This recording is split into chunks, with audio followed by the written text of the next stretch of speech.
दोस्तों, तो आपसे क्लास 10th में धातु अधातु चैप्टर से क्या आपको ऑब्जेक्टिव पूछा जा सकता है उसके बारे में हम लोग आज जानते हैं। अब देखिए, जो आपका पहला ऑब्जेक्टिव है, आपसे पूछा जा सकता है कि जो ऐसी धातु का नाम उदाहरण दीजिए जो कमरे के ताप पर द्रव अवस्था में रहता है। क्या कि द्रव अवस्था में रहता है, तो इसको हम लोग मरकरी कहते हैं। क्या मरकरी, या इसी को हम लोग कहते हैं पारा।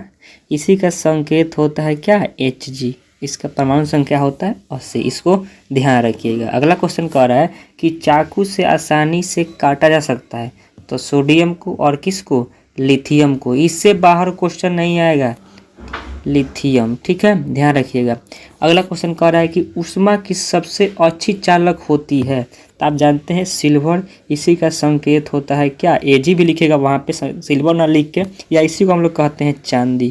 क्या कहते हैं, चांदी लिखे, सिल्वर का लिखे या Ag लिखे, यही एक ही बात हुआ। ठीक है, अब चलते हैं अगले पॉइंट पर। कह रहा है आपसे कि ऊष्मा की कुचालक होती है, मतलब कि जिससे ऊष्मा प्रवाहित नहीं हो सकी, वो आपका मरकरी मतलब कि पारा और लेड हो गया, Pb। ठीक है, ये ऊष्मा को प्रवाहित नहीं करता, मतलब ऊष्मा एक कुचालक होते हैं। ठीक है, इसको ध्यान रखिएगा। इससे बाहर ऑब्जेक्टिव नहीं पूछेगा इस चैप्टर से। ठीक है, आगे चलते हैं अगले पॉइंट पर हम लोग, अगले ऑब्जेक्टिव पर। अब देखिए, ये ऑब्जेक्टिव को ध्यान रखिएगा। ये क्वेश्चन ऑब्जेक्टिव कह रहा है कि निम्नलिखित में से कौन सा युगल है जो अभिक्रिया को प्रदर्शित करता है, मतलब कौन सा अभिक्रिया को प्रदर्शित करेगा। देखिए यहाँ पे NaCl है, NaCl में यहाँ कॉपर लिखा है, Cu है, तो जो Cu आपका है यहाँ पे Cu, ये कॉपर यहाँ से अभिक्रिया कराएंगे तो NaCl को विस्थापित नहीं करेगा, क्योंकि जो NaCl है वो मजबूत है, मतलब कि वो अधिक अभिक्रियाशील है, इसलिए अभिक्रिया नहीं होगा। ठीक है, दूसरा है MgCl2 और एल्युमिनियम है, तो एल्युमिनियम से भी अधिक अभिक्रियाशील है Mg, तो ये भी अभिक्रिया नहीं होगा।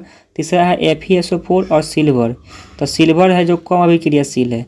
जब कम अभिक्रियाशील है तो Fe को कैसे हटा सकता है, इसीलिए ये भी अभिक्रिया नहीं होगा। लेकिन जो AgNO3 है और कॉपर है, तो कॉपर अधिक अभिक्रियाशील है, इसलिए AgNO3 को Ag मतलब जो विलयन बना है इससे Ag को हटा देगा। और आपका ये फेमस क्वेश्चन है, डिटो सेम टू सेम, आपको ऑप्शन के साथ ही क्वेश्चन आएंगे, क्योंकि ये क्वेश्चन NCERT के हैं। ठीक है, अगला जो क्वेश्चन आपका है, अगला क्वेश्चन कह रहा है कि लोहे के फ्राइंग पैन को जंग से बचाने के लिए निम्न में से कौन सी विधि उपयुक्त होती है। इसमें कौन सा विधि लगाते हैं, तो जिंक की परत चढ़ाकर हम लोग क्या करते हैं, उसको हम लोग बचाते हैं, जंग लगने से या संक्षारण से बचाते हैं। ठीक है, ये NCERT का डिटो क्वेश्चन पूछेगा आपसे, ditto same to same option के साथ ही आएगा।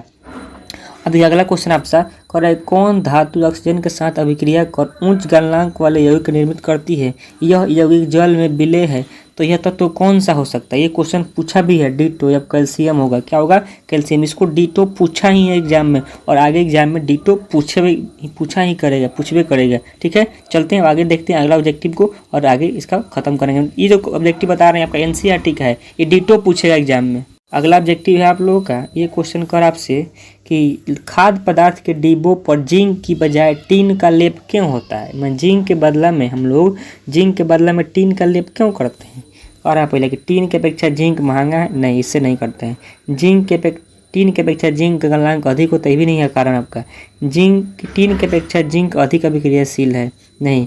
आपका जो टीन है, टीन की अपेक्षा जिंक है ये क्या, कम क्रियाशील है। यहाँ पे जो टीन है अपेक्षाकृत जिंक से क्या है, अधिक अभिक्रियाशील है। क्या है, जिंक के बजाय टीन का लेप होता है, क्योंकि क्या है, जो टीन की अपेक्षा जिंक क्या है, अभिक्रियाशील, आपका अधिक अभिक्रियाशील है, इसीलिए इसका उपयोग हम लोग करते हैं। क्या कर रहा है क्वेश्चन, फिर समझ लीजिएगा। क्वेश्चन कह रहा है, खाद्य पदार्थों के डिब्बे पर जिंक की बजाय टीन का लेप होता है, क्योंकि जो टीन की अपेक्षा क्या, जो जिंक है अधिक अभिक्रियाशील है। क्या, जो टीन मतलब कि क्या है, टीन कम है और जिंक क्या है, अधिक अभिक्रियाशील है। तो जो टीन का क्यों उपयोग करते हैं, टीन का इसलिए उपयोग करते हैं क्योंकि टीन क्या है, अभिक्रियाशील कम है, इसलिए आपका ऑप्शन नंबर C हो जाएगा इसका आंसर। ठीक है, अब आगे चलते हैं, अगले ऑब्जेक्टिव को देखते हैं।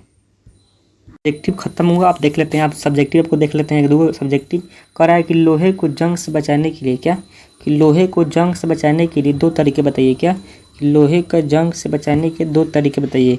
अब देखिए इसका आंसर क्या होगा आपका, सुनिएगा पहले। कह रहा है कि लोहे को जंग से बचाने के लिए दो तरीके निम्न हैं, पेंट करके, तेल लगाकर, ग्रीज लगाकर। तेल, ग्रीज या पेंट लगाने से हवा की मौजूदगी नमी में ऑक्सीजन सीधे संपर्क में नहीं आ सकता। इस प्रकार लोहे की जंग लगाने से, मतलब कि तेल या ग्रीस लगाकर आप क्या कर सकते हैं, तेल, पेंट, ग्रीस लगा कर सकते हैं। आप जो वस्तु होगी उसको क्या कर सकते हैं, आप बचा सकते हैं। अगला है यदस लेपन, इसको क्या कहते हैं हम लोग, इसको कहते हैं मतलब कि जस्ते क्या करते हैं, ये गैल्वेनाइजेशन इसी को कहते हैं, क्या कहते हैं, इसी को कहते हैं गैल्वेनाइजेशन, जस्तीकरण इसी को कहते हैं, क्या कहते हैं हम लोग, गैल्वेनाइजेशन इसी को कहते हैं, जस्तीकरण मतलब इसी को कहते हैं, जस्तीकरण। इसमें क्या होता है, तो लोहे की वस्तु क्या करते हैं, लोहे की वस्तुओं पर जस्ते की पतली परत चढ़ाकर उससे ऑक्सीजन और नमी के संपर्क में आने से रोका जा सकता है। इस प्रकार लोहे को जंग लगने से बचा सकते हैं। तो आपका पहला हो गया कि पेंट, तेल या ग्रीस लगाकर, दूसरा हो गया एदस लेपन मतलब कि जस्तीकरण करके हम लोग क्या कर सकते हैं, वस्तु को जंग लगने से बचा सकते हैं। ठीक है, आगे देख लेते हैं इंपॉर्टेंट क्वेश्चन और भी। ये क्वेश्चन इंपॉर्टेंट है आपका, बहुत इंपॉर्टेंट क्वेश्चन है, आपसे पूछ सकता है कि उभयधर्मी ऑक्साइड क्या होते हैं, इनके दो उभयधर्मी ऑक्साइडों के उदाहरण दे। आपका ऑब्जेक्टिव में आ सकता है लिखकर कि उभयधर्मी ऑक्साइड क्या है, ऑब्जेक्टिव में पूछ जाएगा कि इनमें से कौन उभयधर्मी ऑक्साइड है। अब देखिए उभयधर्मी ऑक्साइड क्या होता है, तो उभयधर्मी ऑक्साइड वो ऑक्साइड होता है मतलब कि वह धातु जो अम्ल से भी अभिक्रिया करे और क्या क्षार से भी अभिक्रिया करेगी। ठीक है, तो वही लिखा हुआ देखिए यहाँ पे क्या लिखा हुआ है कि ऐसे धातु के ऑक्साइड जो अम्ल तथा भस्म दोनों से अभिक्रिया करें, धातु के ऐसे ऑक्साइड जो अम्ल तथा अम्ल तथा क्षार दोनों से अभिक्रिया करके लवण और जल प्रदान करते हैं उन्हें उभयधर्मी ऑक्साइड कहते हैं। इसको ध्यान रखिएगा, एग्जाम में पूछेगा। जैसे आपको एल्युमिनियम ऑक्साइड और क्या जिंक ऑक्साइड, ये आपको ध्यान रखिएगा। एल्युमिनियम ऑक्साइड और जो जिंक ऑक्साइड होता है आपका, ये बहुत महत्वपूर्ण है आपको। क्या ये मतलब कि इसको हम लोग उभयधर्मी ऑक्साइड कहते हैं, मतलब कि ये ऐसे धातु के ऑक्साइड हैं जो अम्ल और क्षार दोनों से अभिक्रिया करेंगे और क्या जल और लवण देंगे। इसको ध्यान रखिएगा, बहुत इंपॉर्टेंट क्वेश्चन है। आगे चलते हैं अगला इंपॉर्टेंट क्वेश्चन पे। इंपॉर्टेंट क्वेश्चन है आपका जो एक आपसे पूछ सकता है कि आयनिक यौगिक का गलनांक, आयनिक यौगिक गलनांक ऊंच क्यों होता है, आयनिक यौगिक का गलनांक ऊंच क्यों होता है। इसका आंसर है आयनिक यौगिक का गलनांक ऊंच होता है क्योंकि मजबूत अंतराणिक आकर्षण के कारण तो इसको तोड़ने के लिए अधिक आपको आवश्यकता ऊर्जा की आवश्यकता पड़ेगी, इसलिए क्या होगा, इसे गलनांक ऊंच होता है। अगला देख लेते हैं, अगला कुछ पॉइंट टर्म दो आपको लिख सकता है कि निम्नलिखित पदों को परिभाषित करें, लिख देगा खनिज, अयस्क, गैंग।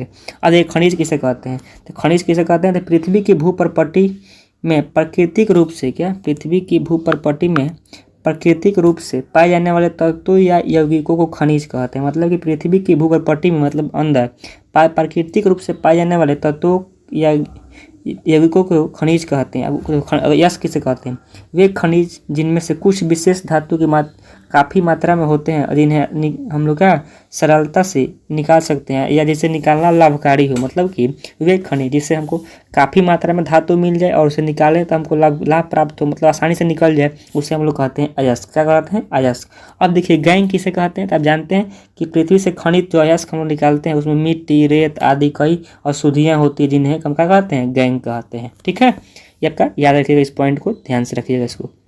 ये आपका अगला इंपॉर्टेंट पॉइंट, अगला इंपॉर्टेंट क्वेश्चन है। ये क्वेश्चन पूछ सकता है आपसे, पूछेगा कि सोडियम को केरोसिन में डुबो कर क्यों रखा जाता है, क्या कि सोडियम जो धातु है उसको केरोसिन में डुबो कर क्यों रखते हैं। इसका आंसर होगा सोडियम में उच्च अभिक्रियाशीलता पाई जाती है, यदि इसे खुले में रखा जाता है तो ऑक्सीजन से अभिक्रिया कर आग पकड़ लेती है, इसलिए इसे सुरक्षित रखने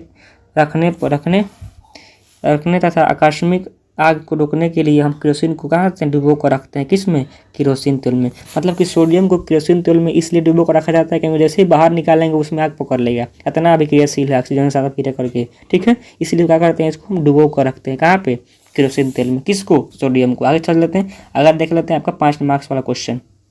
आपसे ये क्वेश्चन पूछ सकता है 5 मार्क्स में क्या, कि आप रासायनिक गुण के आधार पर धातु और अधातुओं के विभेद कीजिए। धातु और धातुओं के बीच का है गुण अंतर लिखना है। एक धातु हो गया, एक अधातु हो गया। धातुएं होती है क्या होती है, विद्युत ऋणात्मक होती है, अधातुएं क्या होती है, विद्युत ऋणात्मक होती है। इसको याद करिएगा। ऑक्सीजन के साथ संयुक्त होकर धातुएं क्षारीय ऑक्साइड बनाती है और ये क्या बनाती है, आपका अम्लीय ऑक्साइड बनाती है। ठीक है, इसको ध्यान रखिएगा। धातुएं तनु अम्लों से अभिक्रिया कर हाइड्रोजन गैस विस्थापित करती है और जो अधातुएं होती है तनु हाइड्रोजन गैस को विस्थापित नहीं कर पाती है, को विस्थापित नहीं करती है, ये धातु करता है। धातु क्लोरीन से अभिक्रिया करके आयनिक क्लोराइड का निर्माण करती है, अधातुएं क्लोरीन से अभिक्रिया करके सहसंयोजक का निर्माण करती है, मतलब सहसंयोजक बंध बनाती है। ठीक है, अगला पॉइंट है ऑक्साइड और हाइड्रोक्साइड बनने के लिए जल से अभिक्रिया करते हैं। कुछ धातुएं ठंडे जल से, कुछ गर्म पानी से और कुछ भाप के साथ अभिक्रिया करते हैं।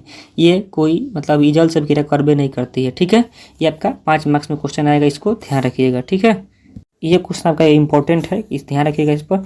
ये क्वेश्चन कह रहा है आपसे कि गर्म जल का टैंक बनाने में तांबे का उपयोग होता है, परंतु इस्पात का नहीं, इसका क्या कारण है? मतलब कि हम लोग लोहे की मिश्र धातु का उपयोग नहीं करते, मतलब गर्भ टैंक को बनाने में तांबे का उपयोग करते हैं, जबकि इस्पात या लोहे की मिश्र धातु का उपयोग नहीं करते। इसका कारण बताइए, बहुत इंपॉर्टेंट है।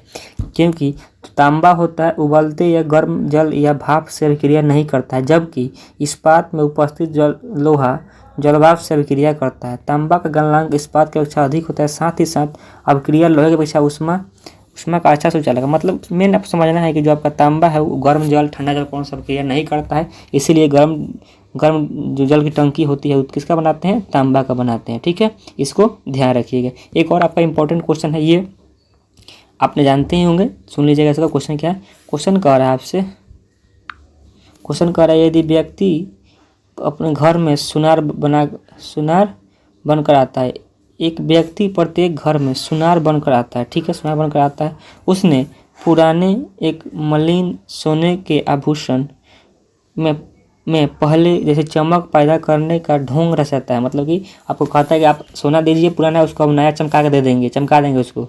कोई संदेह किए बिना इसको हटा दीजिए। कह रहा है कि कोई संदेह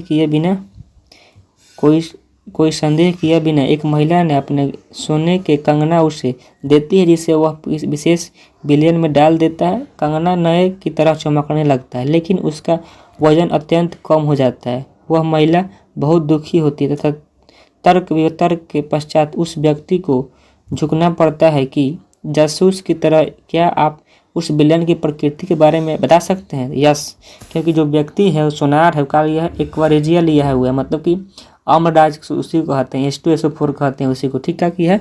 और जो अम्लराज होता है उसमें 3 अनुपात, मतलब कि HCl का 3 अनुपात 1 भाग किसका? HNO3 नाइट्रिक अम्ल का होता है, वही आपका अम्लराज बनता है।